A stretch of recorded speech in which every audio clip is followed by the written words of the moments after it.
Hello garden lovers! In this video we will be sharing garden tasks we're doing here at Southern California Gardening in November and December. October and November are the main months we get our annual garlic planted, and it's not too late to plant garlic in December. Garlic is super easy to grow, whether in a container or in the ground. They grow until June, then we get them harvested and stored in a cool, dry place for a few weeks, and then we make garlic braids and garlic bundles for the year. This year we're growing a couple hardneck varieties and a couple softneck varieties. We prefer a hot, strong garlic flavor, but there are many mild varieties out there. And as you can see, we get ours from Territorial Seeds, and I'm sure they have many varieties left to buy. I also noticed that San Diego Seed Company has garlic cloves available to buy this year. We prefer to buy from a seed company. Look at the size of this clove. It's huge. So that we know which variety we'll be growing. But if seed companies are sold out, we have also grown garlic that we picked up from a grocery store. So there's always that option. We grow our garlic in the same place year after year, so we add lots of compost. We prepare the soil with lots of compost, a couple of inches on the top, and then we mix it in. We lightly rake it in, just the first top couple of inches of the soil. Unfortunately, I have to remove this beautiful Cosmo because it's just going to suck out the nutrients that we're adding. And of course, lots of grubs in here. I'm going to do a nematode application very soon. Next, we make some 4-inch divots with a garden stake. We put a garlic clove in the divot, pretty deep down in there, with the protected wrappers on and the pointed side up. And then we get them covered. Just move the soil over on top, pat them down, and then we'll get them a deep water. You can see here we have lots more to plant. We make sure that there is consistent watering, and about 7 days later, we have leaf growth. You may notice some cloves popping up out of the soil. When this happens, we just cover it up with more soil. It's just the roots pushing the clove up.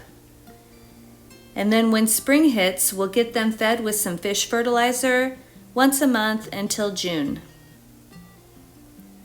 Next on the list, we are composting all of our growing areas to ensure nutrient-dense soil for healthy plants. That was a gigantic chicken treat that my husband just showed. We've got lots of those huge grubs growing in the compost. Look at how rich and beautiful this compost is. We make some of our own compost and we buy some in bulk. So we are topping off most of our growing beds with a few inches of compost. It will get rained on over the winter months, feeding the soil microbes below it, ensuring the growing area is rich in nutrients, which will of course give the plants the best possible start. We did a soil test on this round of compost. It was very rich in nitrogen, not so much in phosphorus or potassium. So at time of planting, we will add some Dr. Earth fertilizer when planting our little starts. Also this month, we are planting more cold weather veggies. Succession planting spinach. The Bloomsdale spinach grows great here in Southern California this time of year. We are also succession planting more lettuce. Here is a bunch of tree collards that are getting ready to transplant. We can't grow enough of those. The chicks love tree collards. We have more kale getting ready to transplant. This is the Black Magic kale. Love that variety. That's one of my favorites. I think it's San Diego Seed Company. We have more Asian greens. This is the beautiful Violetta. These will be growing in the cattle panel raised bed that will turn into a greenhouse very soon. I'll attach a link in the upper right-hand corner in case you are interested in that design. And of course, more cilantro. We eat cilantro like crazy, probably weekly, and some Italian dandelions and more mustards. We have lettuce growing at all stages. This head of lettuce is ready to harvest, and we have some here that is bolted, and we have some baby starts. These starts are ready to go in, more mature starts, and we have some that have just been seeded, just sprinkled the seeds in the soil, and is growing as a loose leaf lettuce where we could just cut and grow. We are also still planting peas here and there, just looking for open spots in between the peas that are currently growing and popping in another seed. I love coming out to the garden and snacking on fresh peas. Jed, do you want a pea?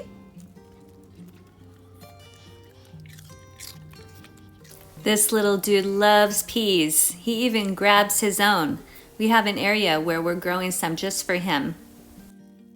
And we'll also be sowing some more radish seeds.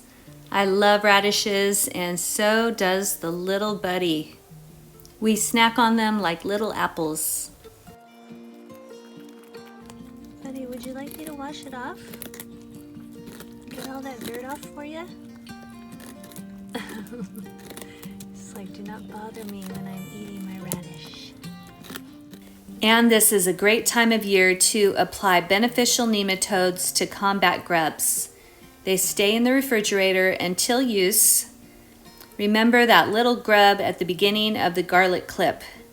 These little monsters are everywhere. We'll apply an application now and then again in the spring. It's very easy to apply. You just sprinkle some of the powder in a watering can, add water, fill it all the way up, stir the water around a bit, and then pour a little amount into another watering can,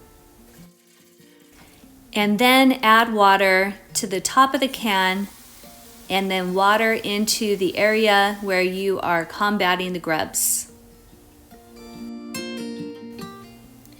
This time of year, we prune our blueberry bushes, removing all dead wood.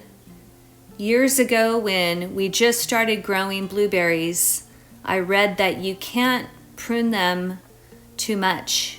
You could really go crazy and just remove all of the dead wood that you possibly can, and it'll really benefit the plant in the upcoming year.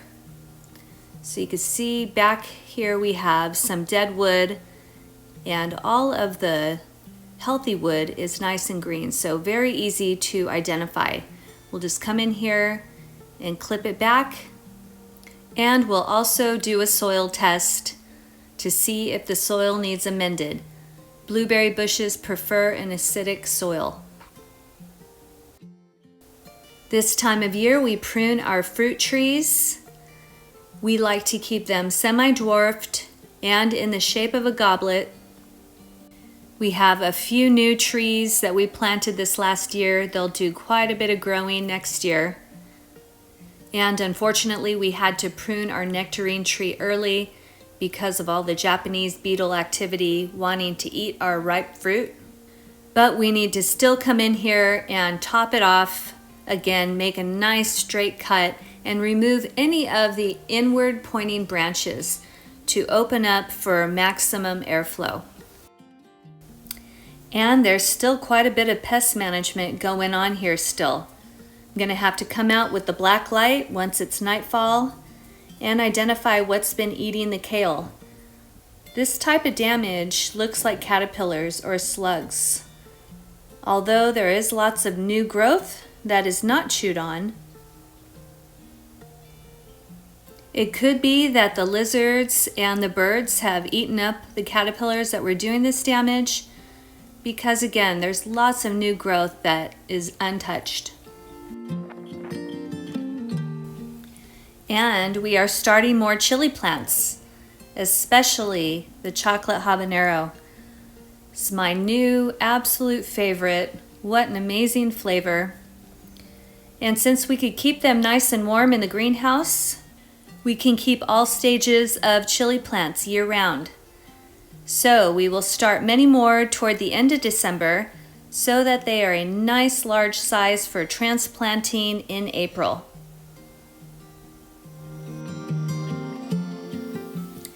Over the next couple of months, we will be checking all of our irrigation in all growing areas. We had quite a few watering issues that came up last summer. Some areas that weren't getting enough water and in turn started dying or doing very poorly. We mainly use these little mini irrigation sprinklers. They work great. They're attached to a manifold and attached to the manifold by some soaker hoses. And we plan to do a video that goes into the detail of our watering system for our different growing areas. We'll try to get that released before the upcoming 2023 growing season, but we have identified some issues. For instance, when the plants get big and mature, sometimes they block the water from these mini sprinklers to the plants on the other side. So we are planning on adding a wobbler, and this sprinkler head is used in professional farming applications. Just one of these is going to be sufficient for our main garden area. It puts out a lot of water and the head wobbles, so it distributes it nice and evenly. And doing these test runs where I just walk around and observe how the water's doing, was able to identify the overspray from this area, and turns out this sprinkler was just kind of hanging out. So don't know how it got loosed. It was supposed to be sitting in this potato bed, but now is the time to get all of these issues worked out so that everything is working properly before the heat comes in the upcoming 2023 growing season. And we are planning the upcoming spring 2023 growing season. Here is a sketch of our spring 2022. I'll be making some notes of successes and failures, what to do and what not to do for 2023. If you haven't grabbed the seed catalog yet from Baker Creek, it's amazing. It's a complete seed catalog full of great information. I love thumbing through this catalog, dreaming of all the different seeds to buy and the different foods to grow. Now, time to have some fun planning our spring garden.